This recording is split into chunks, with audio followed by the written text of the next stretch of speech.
សួស្តីពុកម៉ែបងប្អូនទាំងអស់គ្នាថ្ងៃនេះងើបហាត់ប្រាណសិតតែភ្ញាក់ផ្អើលយ៉ាងខ្លាំងភ្ញាក់ផ្អើលនោះគឺដោយសារតែឃើញ cherry ចេញផ្កាតាមពិតទៅដើម cherry ខ្ញុំនេះខ្ញុំដាំប្រហែលជា5-6 ឆ្នាំហើយផ្កានេះក៏មិនមែនជាផ្កាលើកទី1ដែរគឺផ្កាប្រហែលជា3-4 ដងដែរហើយមានទាំងផ្លែទៀតបាទតាមរយៈវីដេអូមុនហ្នឹងគឺមានផ្លែក៏តែមិនច្រើនទេផ្លែ4-5 គ្រាប់ទេណាសារដើមវាតូចដែរហើយតែម្ដងនេះទេហើយខ្ញុំដាំនៅធុងទេហើយសូមជំរាបបញ្ជាក់ដែរគឺដាំនេះក្នុងទឹកដីខេត្តប៉ៃលិនប្រទេសកម្ពុជាយើងហើយវាដាំបានចេញផ្លែជាការចឹងទៅហើយអ្វីដែលភ្ញាក់ផ្អើលនោះគឺ cherry នេះរដងផ្លែចេញផ្កានៅក្នុងខែចុងខែ1បាទទៅចន្លោះ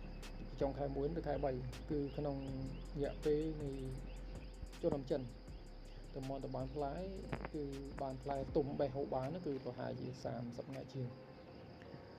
ហើយមិនមែនរាល់ឆ្នាំទេឆ្នាំខ្លះក៏ផ្កាផ្លែឆ្នាំខ្លះក៏ជ្រុះអស់ទៅក៏មានដែរ